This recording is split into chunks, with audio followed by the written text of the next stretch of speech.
Seja bem-vindo ao canal da Terceira Igreja Presbiteriana de Cotia, uma igreja reformada que glorifica a Deus por meio de pregações expositivas e vida em santidade. A mensagem a seguir foi gravada em um de nossos cultos. Venha nos visitar no próximo domingo às 18 horas. Inscreva-se no canal e ative as notificações para receber novas mensagens. Para mais conteúdo, siga-nos também no Spotify e no Instagram. Meus queridos, vou pedir para os irmãos abrirem comigo no livro de Mateus, o Evangelho segundo o apóstolo Mateus, capítulo de número 1. Nós seguiremos a leitura que começamos a partir do versículo 18. A palavra do Senhor diz assim: Evangelho segundo o apóstolo Mateus, capítulo de número 1, versículo 18. O nascimento de Jesus Cristo foi assim. Maria, sua mãe, estava comprometida para casar com José. Mas antes de se unirem, ela se achou grávida pelo Espírito Santo. José, com quem Maria estava para casar, sendo um homem justo e não querendo envergonhá-la em público, resolveu deixá-la sem que ninguém soubesse. Enquanto ele refletia sobre isso, eis que lhe apareceu em sonho um anjo do Senhor, dizendo: José, filho de Davi, não tenha medo de receber Maria como mulher. Porque não tenha medo de receber Maria como mulher, porque o que nela foi gerado é do Espírito Santo. Ela dará à luz a um filho, e você porá nele o nome de Jesus, porque ele salvará o seu povo dos pecados deles. Ora, tudo isso aconteceu para que se cumprisse o que foi dito pelo Senhor por meio do profeta: eis que a virgem conceberá e dará à luz a um filho, e ele será chamado pelo nome de Emanuel. Emanuel significa Deus conosco. Quando José despertou do sono, fez como o anjo do Senhor lhe havia ordenado, e recebeu Maria por esposa. Porém, não teve relações com ela, enquanto ela não deu à luz um filho, a quem pôs o nome de Jesus. Até aqui a palavra do Senhor. Meus queridos, na semana retrasada, eu acho, quando eu estive com vocês e nós lemos o texto de Mateus, capítulo 1, os primeiros 17 versículos, nós começamos a trabalhar este evangelho, que eu poderia traduzir como o evangelho do reino. Reino é uma característica muito importante para Mateus. O primeiro capítulo anuncia isso. Mateus é um dos evangelistas que escreve, e sua intenção é pregar ao seu próprio povo, ao povo judeu. É interessante isso, eu falei semana passada, e é muito interessante, porque Mateus era um publicano. Ou seja, para aquele povo, o seu povo, ele era considerado um traidor. O pior dos traidores. Publicano era aqueles que cobravam impostos para o Império Romano. Então não havia nada mais pecaminoso para um judeu, mais traíra para eles, do que um homem que cobrava imposto para o Império Romano. Era um traidor da pátria. Mas ainda sendo um traidor da pátria, Mateus, ao se converter, ao andar com Cristo, a se tornar um apóstolo, um pregador da palavra, ele escreve um texto, escreve o seu evangelho, contando a história do seu Senhor. E aquele que era traidor agora escreve um evangelho que pretende evangelizar o seu próprio povo, os judeus. Ele começa querendo provar aos judeus que Jesus Cristo era o Messias que fora prometido no Antigo Testamento. E ele o faz por meio de sua genealogia.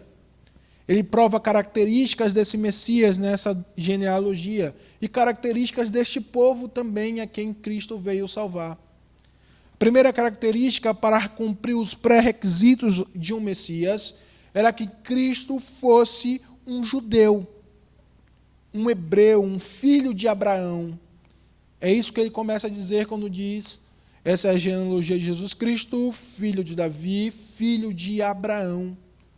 E ele começa nessa primeira parte a falar sobre isso, sobre como Jesus era filho de Abraão, filho dos patriarcas. E nessa primeira parte nós também podemos ver uma característica inerente a este povo a quem Jesus Cristo quer salvar, que é um povo escolhido e criado e engrandecido pelo Deus Todo-Poderoso.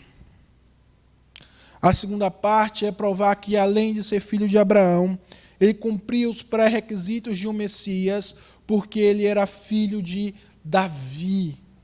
Ele era, portanto, o herdeiro legítimo do trono de Israel. E aqui o escritor começa a nos mostrar como ele era filho dos reis de Israel. E os reis de Judá, ao qual ele escolhe, são reis ruins, são reis pecadores, em sua maioria. São reis que, quando nós lemos os livros dos reis de Israel, diz que estes reis não fizeram o que era bom perante o Senhor. Nós lemos também que há 3 exceções a isso, mas que também são 3 reis que, ao final de sua vida, cometeram algum pecado grave contra o Senhor. Portanto, o escritor não só fala de Jesus como rei, como herdeiro ao trono, mas ele também nos mostra uma outra característica do povo a quem Cristo veio salvar. Que é a característica de que, além de ser um povo criado e engrandecido, é um povo que se rebelou contra o Senhor e que a consequência disso foi a sua completa destruição, ao ponto desse povo ter sido retirado da terra prometida e levado para o exílio da Babilônia. E na terceira parte ele demonstra uma próxima característica do Messias, que era a redenção que o povo de Israel aguardava. Sim, isso é uma característica. O Messias era um homem prometido, aquele que seria ungido para redimir o povo de Israel, para redimir o povo do Senhor. Então, ele demonstra essa característica ao falar deste povo que é pós-exílio. E uma coisa interessante é que Mateus, ele não fala sobre a volta do povo para a terra prometida. Ele não fala dos dias que Ciro libertou o povo e mandou o povo de volta para a terra prometida. Era como se Mateus estivesse dizendo àquele povo: vocês voltaram, agora temos um segundo templo, mas vocês ainda não foram redimidos. Voltar à terra prometida não era a redenção que o Senhor prometia. A redenção está em Cristo. E ele vai elaborar melhor qual é essa redenção nesse texto. O que Mateus quer mostrar aqui para nós é que Cristo não era um filho, por assim dizer, não seria um filho, por assim dizer, da herança de Davi, porque ele é um filho de Deus, ele não tem pai, o pai dele é o próprio Deus. Ele não tem pai segundo a carne, não teria. Mas esse capítulo fala sobre a adoção de Cristo Jesus, do homem que adotou Cristo, e que por isso Cristo faz parte da genealogia de Davi.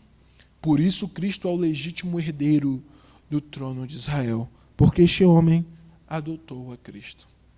Mas antes de nós falarmos sobre isso, vamos orar.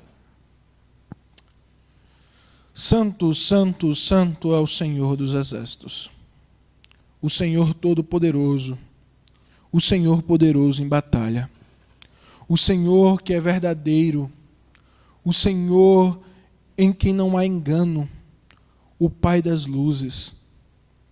Nós te adoramos, Senhor, e agora estamos diante da Tua palavra e pedimos que o Senhor nos ilumine para compreendê-la, que nós possamos entendê-la e que nós possamos nos aprofundar nela e que nós possamos ser edificados por ela.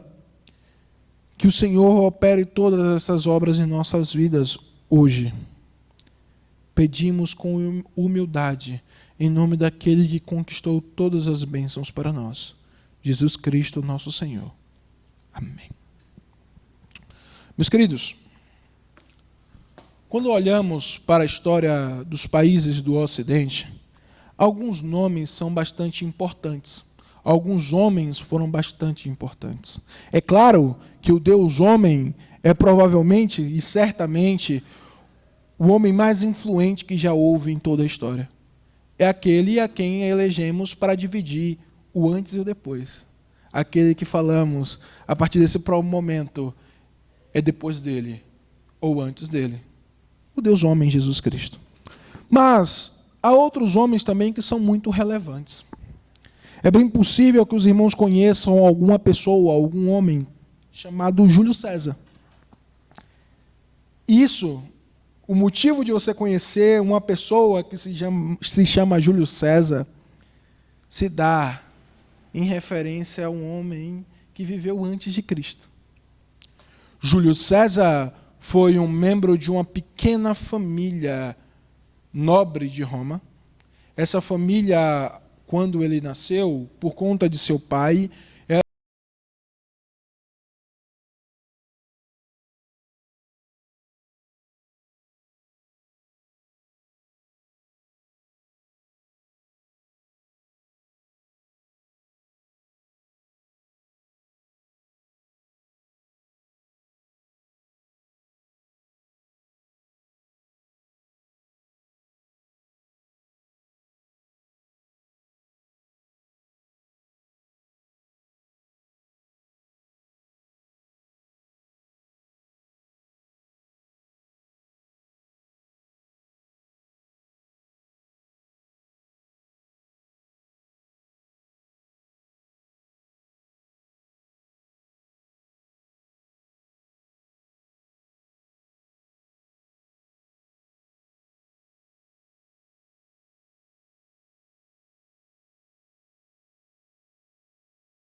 comandante legionário,